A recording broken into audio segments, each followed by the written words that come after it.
Now, today's topic is simple arithmetic function. Write down the definition for this simple arithmetic function. An arithmetic function, an arithmetic function f, an arithmetic function f is said to be is said to be simple arithmetic, an arithmetic function या an function simply बात कर सकते हैं. An arithmetic function is said to be simple arithmetic function, simple arithmetic function if its domain is all positive integers. बेटा ये याद रखिएगा, integers तो होते हैं लेकिन सिर्फ पॉजिटिव इंटीजर इसकी डोमेन होगी, क्योंकि इंटीजर हमारे पास नेगेटिव भी होते हैं, पॉजिटिव भी होते हैं, जीरो भी होते हैं, but we will consider the domain as all positive integers and range of the function and range is a subset of complex numbers. Range is a subset of complex numbers. मतलब क्या है कि in general we can say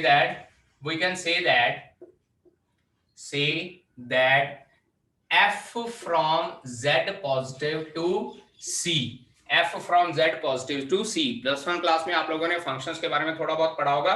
तो function जब हम लोग define करते हैं तो पहले उसकी डोमेन लिखी जाती है और उसके बाद उसकी कोडोमेन या रेंज लिखी जाती है. यहाँ पे ये z पॉजिटिव क्या है हमारे पास, पॉजिटिव इंटीजर्स, और जो c है that is complex numbers.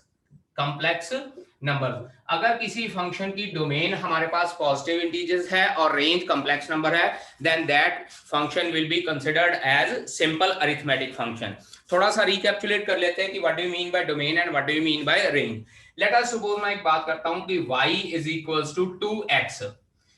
y is equals to 2x है. यहां मेरे पास एक function fx is equals to 2x है. मैं इस फंक्शन में जो चाहे वैल्यू पुट कर सकता हूं, चाहे I can put value 1 2 3 4 5 and so on. इसी तरह से -1 -2 -3, इसी तरह से 1/2 7/4, कोई भी वैल्यू इसमें मैं पुट कर सकता हूं.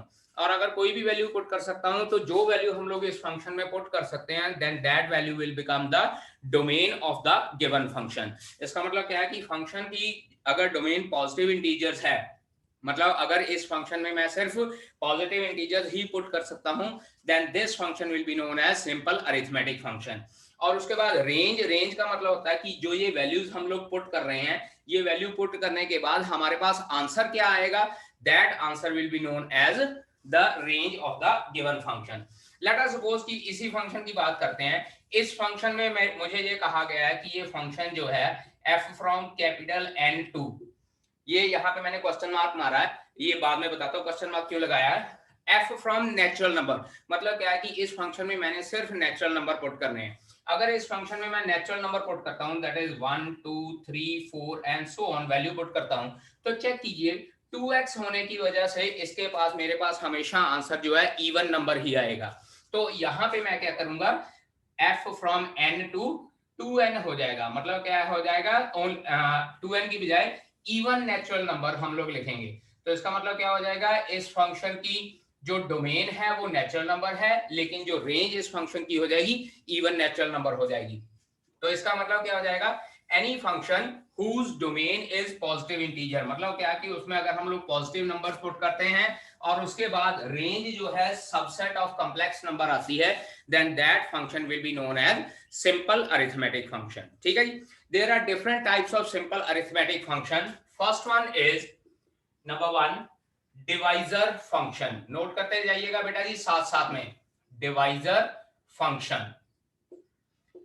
First type of simple arithmetic function is divisor function. Write down the definition. Divisor function को बेटा जी एक स्पेशल सिंबल के साथ डिनोट किया जाता है. इधर देख लीजिए, इसको इस तरह से टॉ एन की लिखा जाता है. जो ये सिंबल है TAU, इसको बोलते वक्त हम लोग टॉ बोलते हैं. ठीक है, और लिखते वक्त इस तरह से हम लोग इसका सिंबल लिखते हैं. The divisor function tau n is defined as number of all positive divisor of a given function.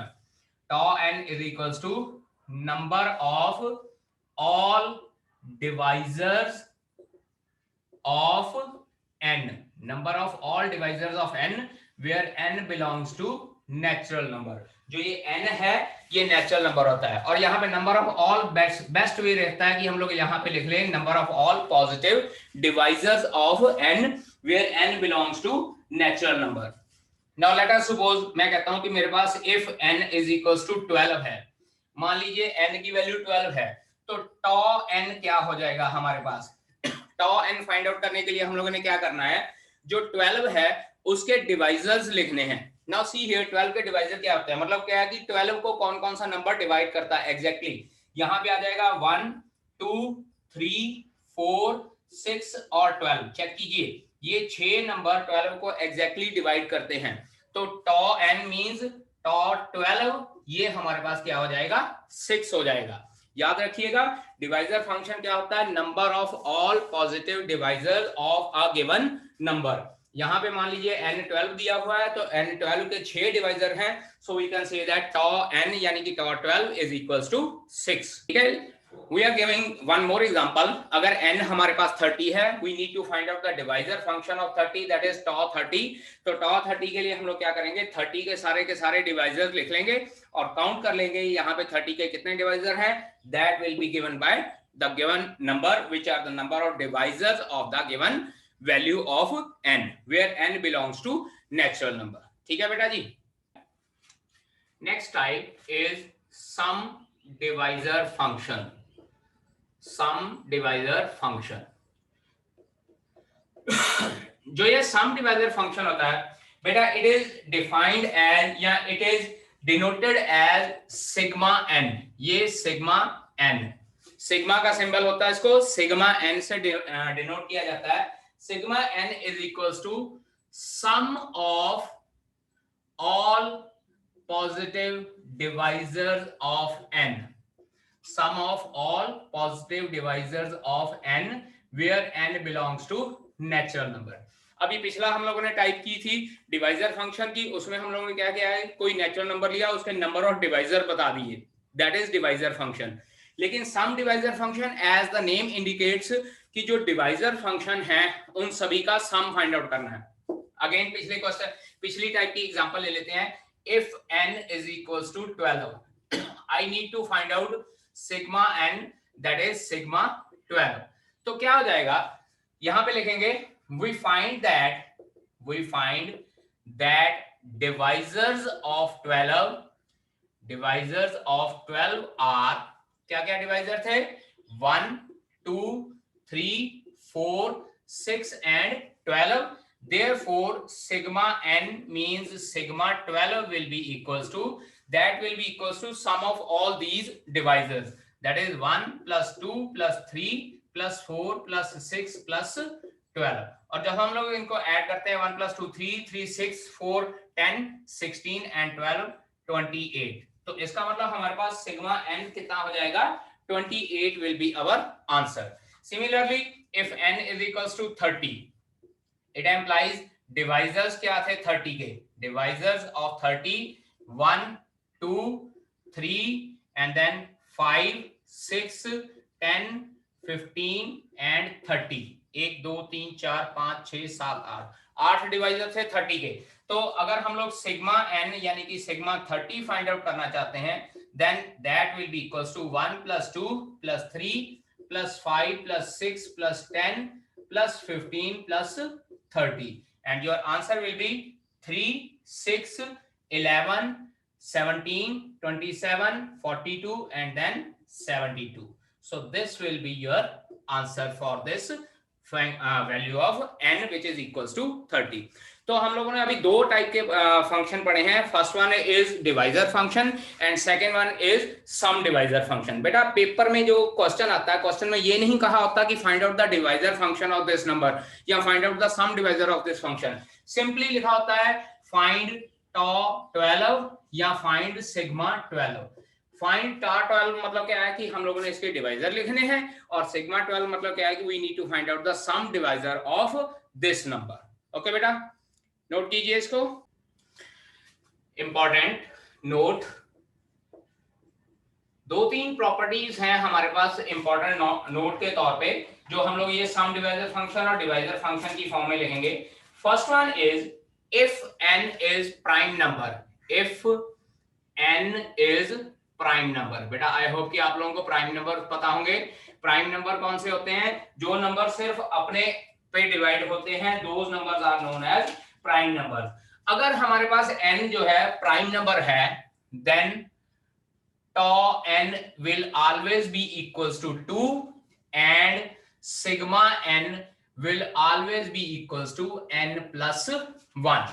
मतलब क्या है कि अगर हमारे पास n एक प्राइम नंबर है तो उसके नंबर ऑफ डिवाइजर हमेशा 2 होते हैं। याद कीजिए, प्राइम नंबर की डेफिनेशन भी यही कहती है कि prime numbers are those number which are always having 2 divisor, the number itself as well as 1।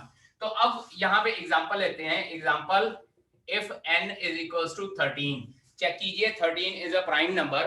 तो मैं tau n फाइंड आउट करना चाहता हूं, तो 13 के डिवाइजर क्या क्या हो जाएंगे? 1, 13, 2 numbers only. It implies tau n will be equals to 2। Check कीजिए 13 इज अ प्राइम नंबर, तो इसके नंबर ऑफ डिवाइजर्स कितने हो जाएंगे? ओनली 2। और उसके बाद अगर सिग्मा n फाइंड आउट करना है, सिग्मा n मींस सिग्मा 13, तो इस फॉर्मूले के accordingly its answer should come out to be 13 plus 1 that is 14। और यहाँ पे चेक कर लीजिए, ये दोनों डिवाइजर्स को ऐड करने के बाद हमारे पास 13 प्लस 1 14 ही आता है। सो द स्पेशल प्रॉपर्टी, अगर हमारे पास n प्राइम नंबर है, क्योंकि n नेचुरल नंबर को बिलोंग कर रहा है तो उसमें प्राइम नंबर्स आएंगे, तो अगर n प्राइम नंबर है तो tau n will always be equals to 2 and sigma n will always be equals to n plus 1।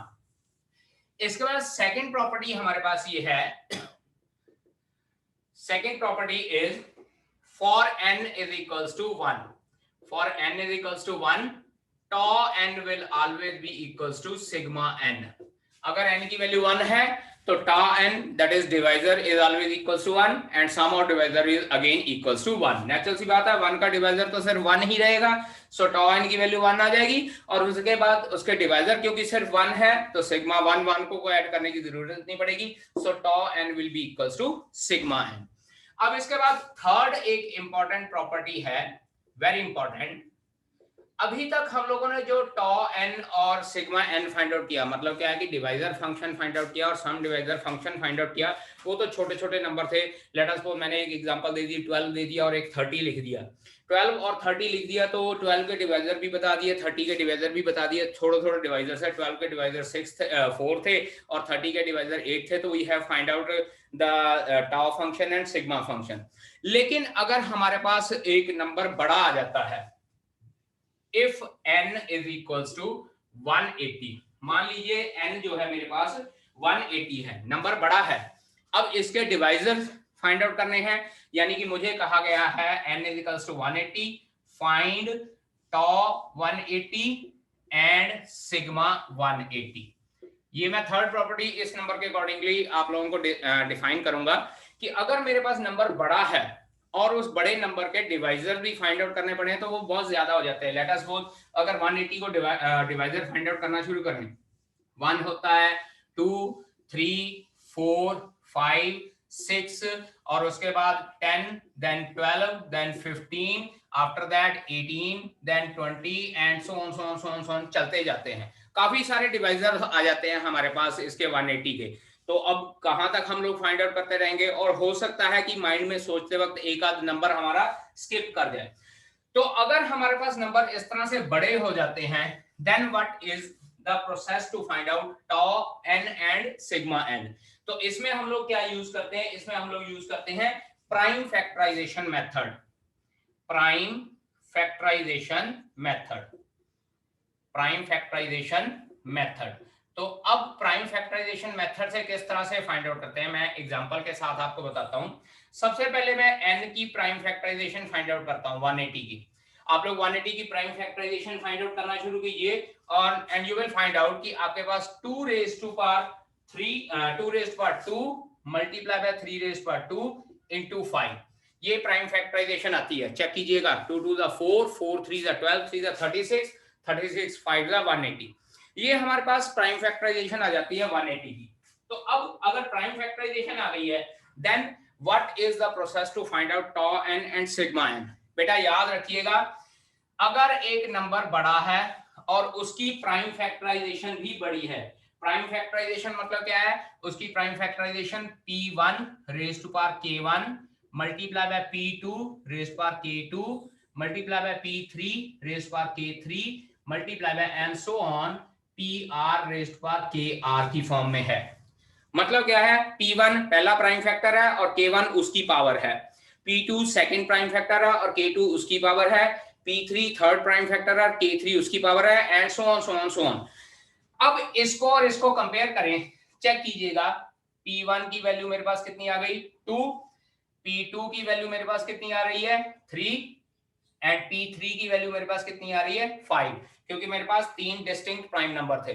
अब बात करें k1 की, k1 की वैल्यू मेरे पास 2 है, k2 की वैल्यू मेरे पास 2 है और k3 की वैल्यू मेरे पास 1 है, क्योंकि 5 की पावर 1 आ गई है। इतना समझ लग गया आप लोगों को कि अगर हमारे पास नंबर बड़ा है तो हम लोग प्राइम फैक्टराइजेशन करते हैं, और प्राइम फैक्टराइजेशन में मान लीजिए जो नंबर बड़ा है that is of the form p1 raise पर k1 p2 रेज पर k2 p3 रेज पर k3 and so on pr raise पर kr।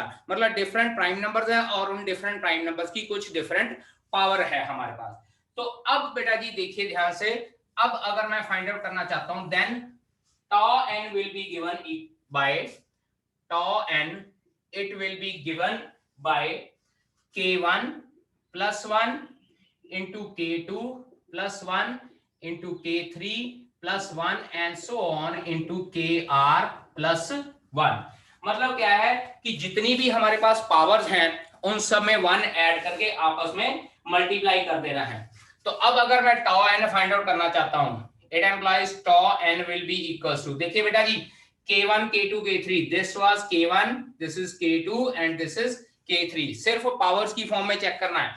तो tau n क्या हो जाएगा, सबसे पहले k1 प्लस 1 यानी कि 2 प्लस 1, उसके बाद k2 प्लस 1 यानी कि 2 प्लस 1, उसके बाद k3 प्लस 1 यानी कि 1 प्लस 1। इसके बाद हमने रोक देना है क्योंकि इसके बाद हमारे पास पावर्स खत्म हो गई हैं, ठीक है। So it will be equals to 3 multiply by 3 multiply by 2 that is 18। तो इसका मतलब क्या हो जाएगा, 18 is the number of divisors of the number n is equals to 180। जो मैंने आप लोगों को कहा है कि हम लोग डिवाइजर फाइंड आउट करना शुरू करते हैं, उसकी बजाय हम लोग ये फॉर्मूला लगा के डायरेक्टली फाइंड आउट कर सकते हैं कि हमारे पास नंबर और डिवाइजर्स कितने हैं। अंडरस्टैंड, ये प्राइम फैक्टराइजेशन का मेथड होता है। सो tau n अगर 180 है, tau n की वैल्यू 180 है, तो उसके number of divisors will be equals to 18। अब बात करते हैं second, sigma 180। Sigma 180 means we need to find out sum of divisors function. अब बेटा जी सम ऑफ डिवाइजर फंक्शन के लिए तो नेचुरल सी बात है, नंबर होंगे हमारे पास तभी हम लोग सम फाइंड आउट कर सकते हैं कि कितना सम आएगा। तो उसको भी रिमूव करने के लिए, क्योंकि हम लोगों ने डिवाइजर तो फाइंड आउट किए ही नहीं है, तो उसको रिमूव करने के लिए हमारे पास एक और फॉर्मूला होता है, and that formula is sigma n is equals to, sigma n मतलब क्या है, sum divisor function. Sigma n is equals to, ध्यान से देखिएगा बेटा, p1 इसकी power k1 plus 1 minus 1 over p minus 1 यानी कि p1 माइनस 1। ध्यान दीजिए, दिस इज प्राइम फैक्टर और ये ऊपर जो उसकी पावर है k1, और ये जो 1 है ये इस पूरी टर्म में से माइनस हो रहा है, और वो जो ऊपर वाला 1 है वो पावर में ऐड हो रहा है, multiplied by p2 raise to power k2 plus 1 minus 1 over p2 minus 1 multiply and so on so on so on. जितने भी हमारे प्राइम फैक्टराइजेशन है उन सभी को इस तरह से हम लोग मल्टीप्लाई करते जाते हैं। सबसे पहले पहला प्राइम फैक्टर उसकी पावर प्लस 1, नीचे minus 1 over p1 minus 1 and so on. अब अगर इस फॉर्मूले के अकॉर्डिंगली हम लोगों ने फाइंड आउट करना है सिग्मा n यानी कि सिग्मा 180, तो अब देखिए हम लोग किस तरह से करेंगे, चेक कीजिए, यहाँ पे p1 was 2, p2 was 3, p3 was 5, k1 is 2, k2 is 2 and k3 is equals to 1। तो यहाँ पे मैं लिखने जा रहा हूँ it implies sigma 180 will be equals to, इस फॉर्मूले के अकॉर्डिंगली पुट करूंगा, चेक कीजिए, p1 was 2, so 2 की पावर 2 plus 1 minus 1 over 2 minus 1, check कीजिए, p1 was 2, पावर भी उसकी 2 थी और ये -1 और नीचे -1 मल्टीप्लाई बाय, अब second prime factor was 3 raise power 2 + 1 -1 over 3 - 1 multiply by third prime factor was 5 और उसकी पावर 1 थी, सो 1 + 1 -1 डिवाइडेड बाय 5 - 1। अब इसके बाद इसको सॉल्व करते हैं बेटा जी, चेक कीजिए, ये हो जाएगा 2 रेज पावर 3 होता है 8 - 1 over 1 multiply by 3 raise power 3 27 -1 over 2 multiply by 5 raise power 2 25 -1 over 4 और इसको फर्दर सॉल्व करते हैं। ये हमारे पास आ जाता है 7 मल्टीप्लाई बाय 26/2 मल्टीप्लाई बाय 24/4, ये कैंसल आउट हो गया 13 आ जाएगा, ये कैंसल आउट हो गया 6, सो it will B 91 multiply by 6 546 is your answer. तो अगर हमारे पास नंबर बड़ा आ जाता है बेटा जी, तो डिवाइजर्स फाइंड आउट करने के लिए की बजाय हम लोग ये दो फॉर्मूले लगाते हैं। पहला फार्मूला है हम लोगों को टॉ एन बताता है, यानी कि नंबर ऑफ डिवाइजर्स कितने हैं। दूसरा फार्मूला हम लोगों को सम ऑफ डिवाइजर्स बताता है, दैट इज सिग्मा एन। और यहाँ पे जो ये P1, P2, P3 है, ये नीचे के प्राइम नंबर्स हैं और K1, K2, K3 उन प्राइम नंबर्स की फर्दर पावर है जो हम लोग प्राइम फैक्टराइजेशन किसी नंबर की फाइंड आउट करते हैं। ठीक है।